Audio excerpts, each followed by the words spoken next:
Peter Trevisani, thank you so much for coming in and talking to me about this stadium today.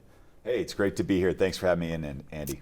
As in terms of full disclosure, I should probably mention I've got a 10-year-old super fan of all things soccer at home.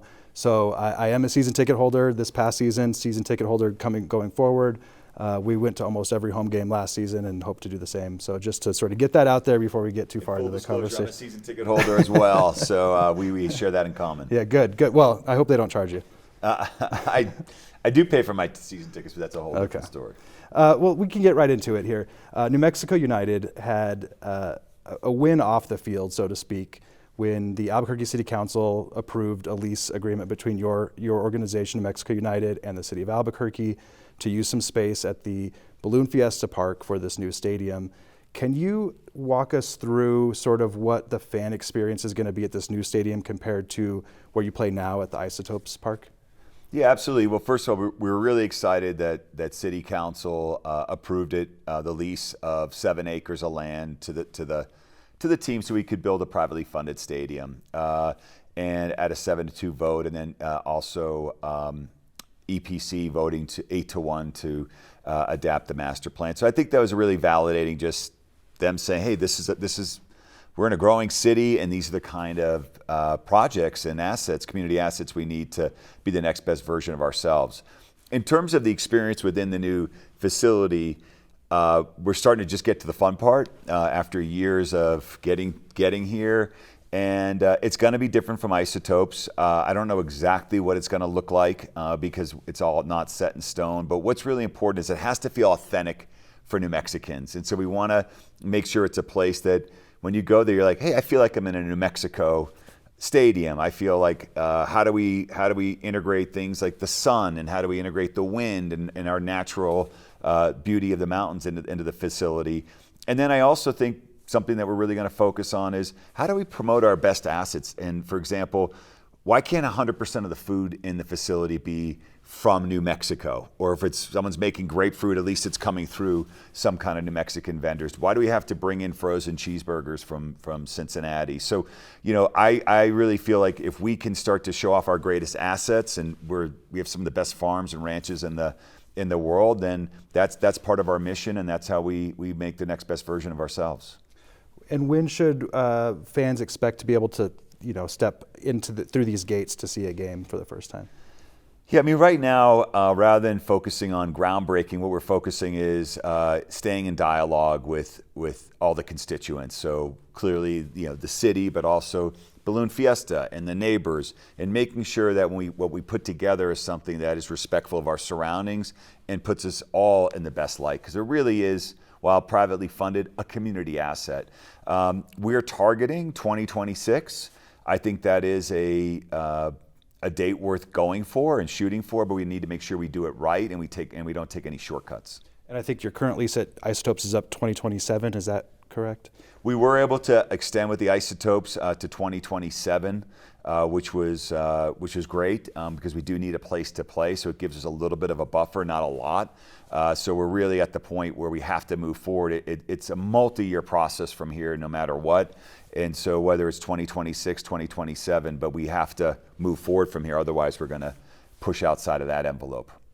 I'd like to get into some specifics of the lease. I mean, we don't have time to go line by line through the lease agreement, but technically there's some public money involved, but obviously there's money coming from your organization. Can you walk us through sort of who's paying for what and how that breaks down? Yeah, absolutely. I'll do the best I can on that. And I'd explain it like this, is that we have, for the last few years, been focused on building a privately funded stadium.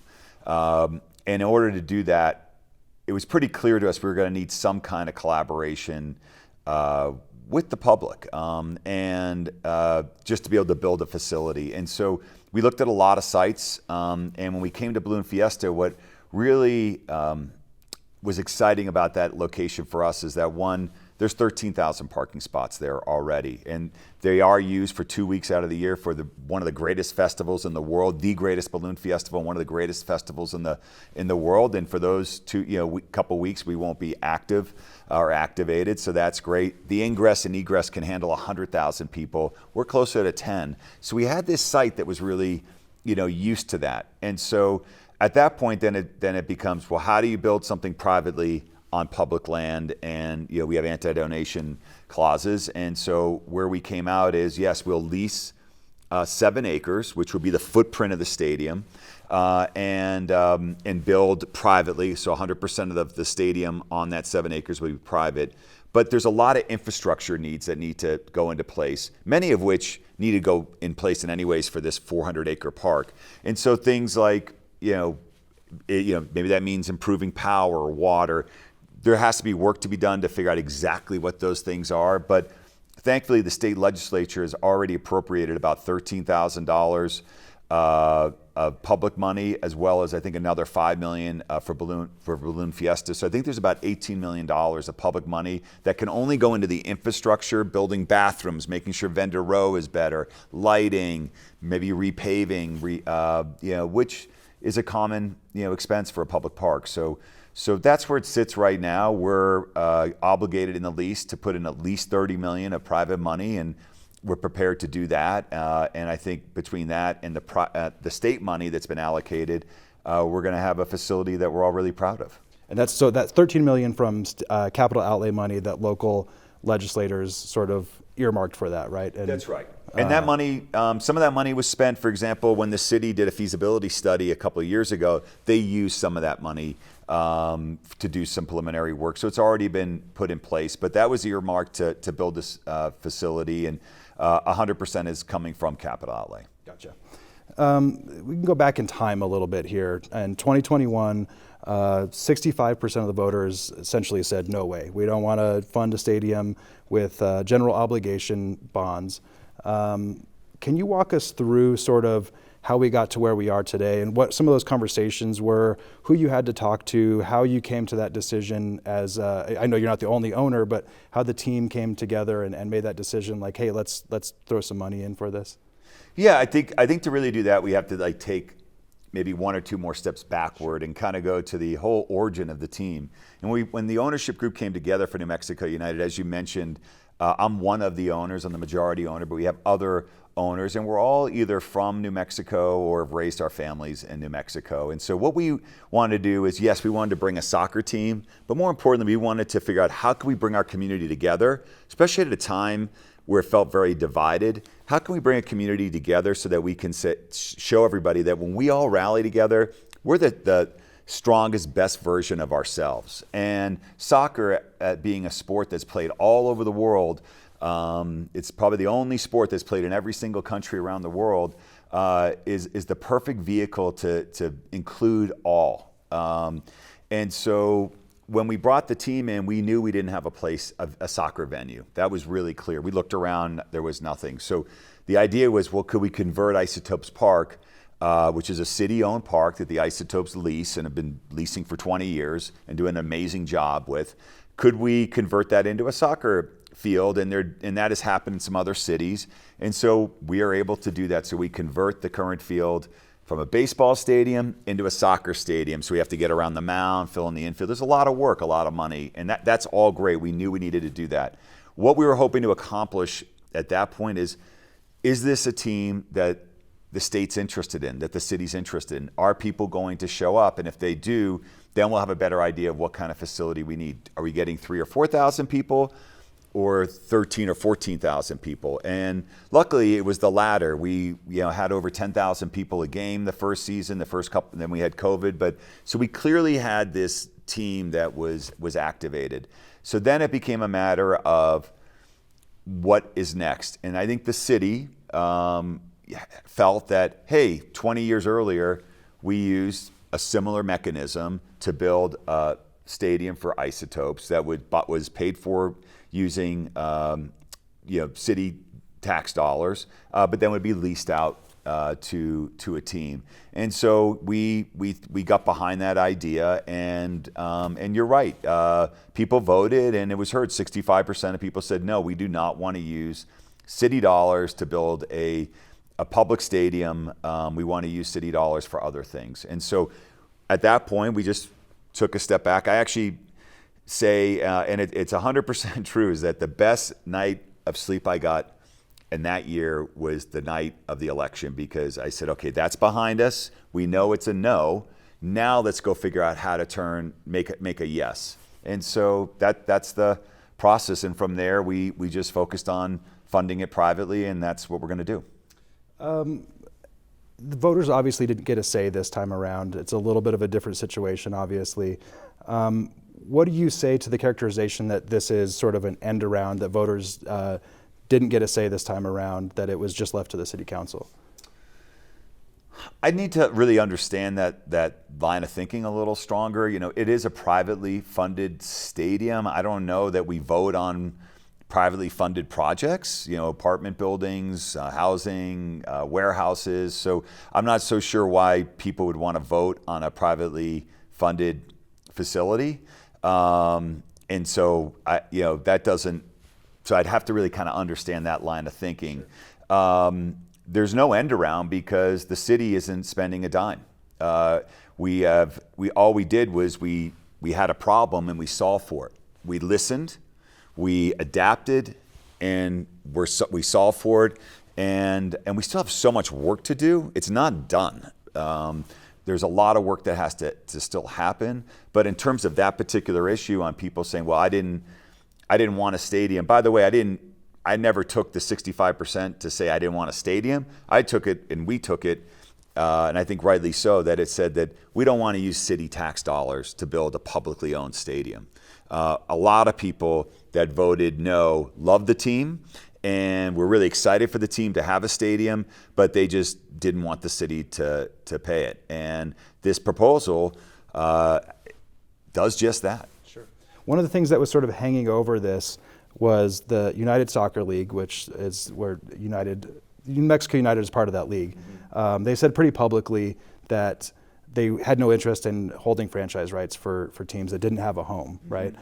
I don't remember hearing this come out in council meetings or even from the organization saying, if we don't do this, we ought to do this or else, ... Of course, USL did say that. How did that sort of, the looming consequence, shape conversations you had with some of these elected officials? Was that a sense of urgency when you went to the mayor's office or council to say, hey, we got to do this? Personally, I'm not someone who wants to use an or else line of thinking to get something done. I don't think that that's really constructive and productive. I think too many times here we get to a place of yes because of a threat. And at New Mexico United, I think we really feel strongly that we want to focus on the positivity of the project, and we want to focus on the reasons to say yes.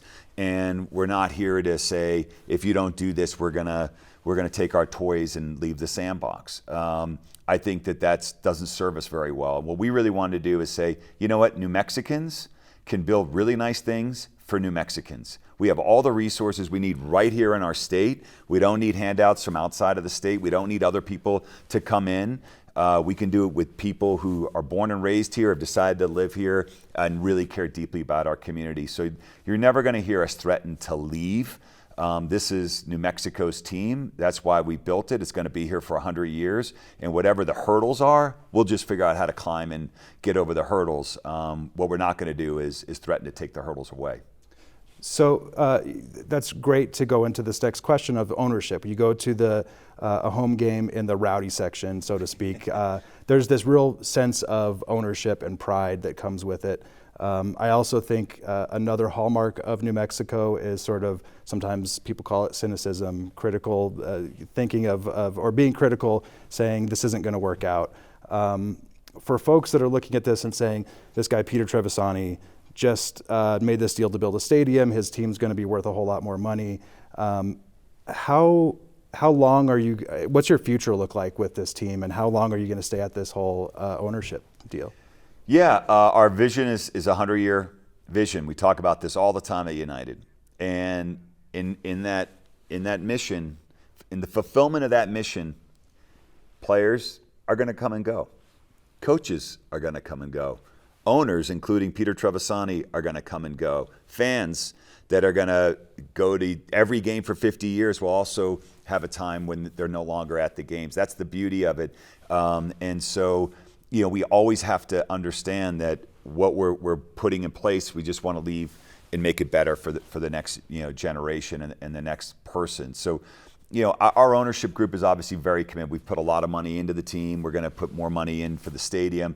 This is not, I come from finance. This is not an ROI, a return on investment project. This is an ROC, a return on community investment. The dividend that we get from New Mexico United is the joy, are the smiles in the stands, the joy of people that when we hear stories of, I was going through the most difficult time in my life and I was at my lowest point, and I got through it because of my New Mexico United family, because of the people that I go to the games with. We need more of those stories. I hear so many stories of people saying, I got to a low point in my life and I ended up on the streets, or I ended up on drugs, and in many cases, leading to tragic circumstances. So this is a way for us to change some of the narrative, some of the things that we want to change here: crime, homelessness, fentanyl. Like, one of the ways we can have a positive impact is to have a asset like New Mexico United that brings people together no matter their situation. And so that's the dividend. We get paid in smiles every single day, and that's the greatest reward anyone could ever have. Great. Thank you so much for joining me again. Thank you, Peter.